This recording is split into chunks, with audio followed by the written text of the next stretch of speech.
Right, we have a number of mics here. So we've got sound engineers. A veritable call. Here, have a look at the mic position because this is going to make a fairly classic stick mics, dynamic sticks. So this is a KM184. This is a sort of classic Neumann, and this one is an AKG 451. This has got a great feature in that it's got a low cut on it. So this low cut's currently set to 150, so you won't get any subs out of that. This is a much clearer sound to this one. This one tends to distort fairly easily, which I and lots of other producers love on a hat, because if you get a little bit of harmonic distortion on a hi-hat, then it gives it just a little bit more clarity in the mix. Just for it to just sound like a dull piece of metal being hit by a stick. This one here is an AKG D112, and it is designed to take very high sound pressure levels. As you can probably guess by its shape, it is a kick drum mic. We come down here and have a look at the mic position, because this is going to make a big difference. If you put the mic right in the centre of the drum, you will get a lot of beta, and you will get a fairly sort of instant sound without much sub to it.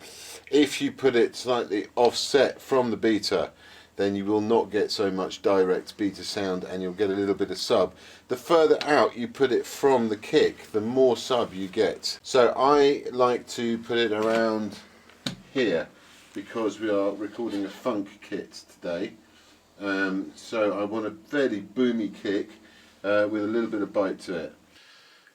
So 10 mic kit in this configuration. We've got one on the kick, we've got one on the hat, we've got two on the snare, we've got two overheads, we've got two room mics, and we've got two on the toms.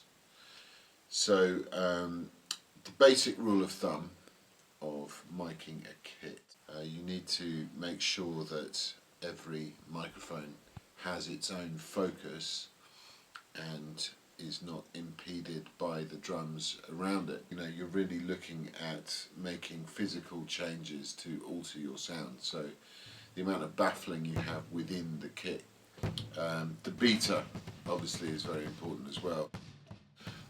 What I decided to do here is to try and pick up as much of the drums as possible and not too much of the cymbals. Cymbals can really overtake a drum mix if you're not careful about your overhead.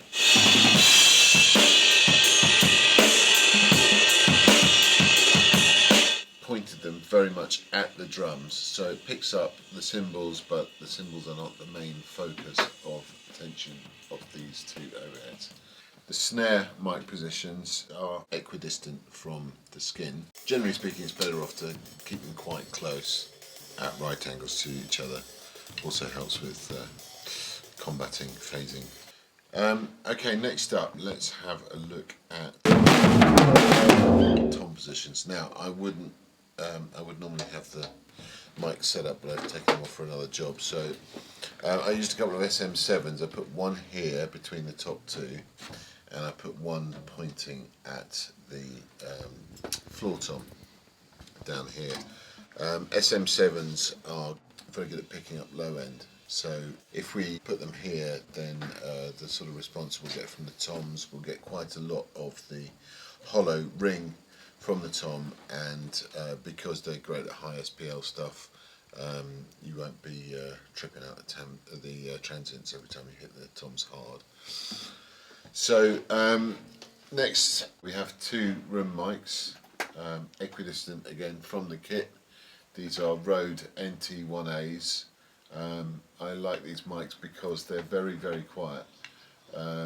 So good with the sort of more scientific applications of microphones. They don't really have a colour to them. They pretty much deliver what they pick up. that's your 10 mic kit set up. Yeah, I'm getting there.